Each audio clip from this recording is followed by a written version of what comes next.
ചോദ്യം: ഏത് ലോഹത്തിൻ്റെ അയിരുകളാണ് കാൽസൈറ്റ്, ഫ്ലൂർസ്പാർ എന്നിവ?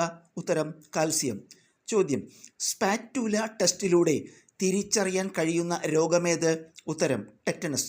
ചോദ്യം: യൂറിക് ആസിഡ് ക്രിസ്റ്റലുകൾ അടിഞ്ഞു കൂടുന്നതുമൂലം ഉണ്ടാകുന്ന സന്ധിവീക്കം ഏത് രോഗമാണ്? ഉത്തരം: ഗൗട്ട്. ചോദ്യം: മൂലകങ്ങൾക്ക് പേരിനൊപ്പം പ്രതീകങ്ങൾ നൽകുന്ന സമ്പ്രദായം ആവിഷ്കരിച്ചതാര്? ഉത്തരം: ബെർസേലിയസ്. ചോദ്യം: ഫുട്ബോളിൻ്റെ ആകൃതിയിലുള്ള കാർബണിൻ്റെ രൂപാന്തരമേത്? ഉത്തരം: ഫുള്ളറിൻ. ചോദ്യം: വാതകമർദ്ദം അളക്കാൻ ഉപയോഗിക്കുന്ന ഉപകരണമേത്? ഉത്തരം: മാനോമീറ്റർ. ചോദ്യം: അപൂർവങ്ങളായ ജീവജാലങ്ങളെ ഏത് നിറത്തിലാണ് റെഡ് ഡാറ്റ ബുക്കിൽ അവതരിപ്പിക്കുന്നത്? ഉത്തരം: വെളുപ്പ്. ചോദ്യം: ലോക പ്രകൃതി സംരക്ഷണ ദിനമായി ആചരിക്കുന്നതെന്ന്? ഉത്തരം: ജൂലൈ 28. ചോദ്യം: മനുഷ്യ ശരീരത്തിൽ ആന്തര സമസ്ഥിതി പാലനത്തെ സഹായിക്കുന്ന മസ്തിഷ്ക ഭാഗമേത്? ഉത്തരം: ഹൈപ്പോതലാമസ്. ചോദ്യം: ചൂടാക്കുമ്പോൾ നഷ്ടമാകുന്ന വൈറ്റമിൻ ഏത്? ഉത്തരം: വൈറ്റമിൻ സി.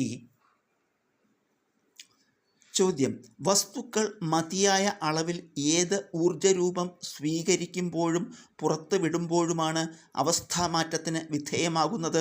ഉത്തരം: താപോർജ്ജം. ചോദ്യം: ഏത് ബഹിരാകാശ പേടകം വഴിയാണ് സുനിത വില്യംസും സഹയാത്രികരും അന്താരാഷ്ട്ര ബഹിരാകാശ നിലയത്തിൽ എത്തിയത്?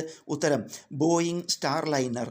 ചോദ്യം: താഴെ കൊടുത്ത ലോഹങ്ങളിൽ ഏറ്റവും ക്രിയാശീലം കൂടിയതേത്? ഇവിടെ 4 ഓപ്ഷൻസ് ഉണ്ട്. ഉത്തരം: 4ാമത്തെ ഓപ്ഷൻ, കാൽസ്യം. ചോദ്യം: പ്രപഞ്ചത്തിലെ ബലങ്ങളിൽ വച്ച് ഏറ്റവും ശക്തി കൂടിയ ബലമേത്? ഉത്തരം: ന്യൂക്ലിയർ ബലം.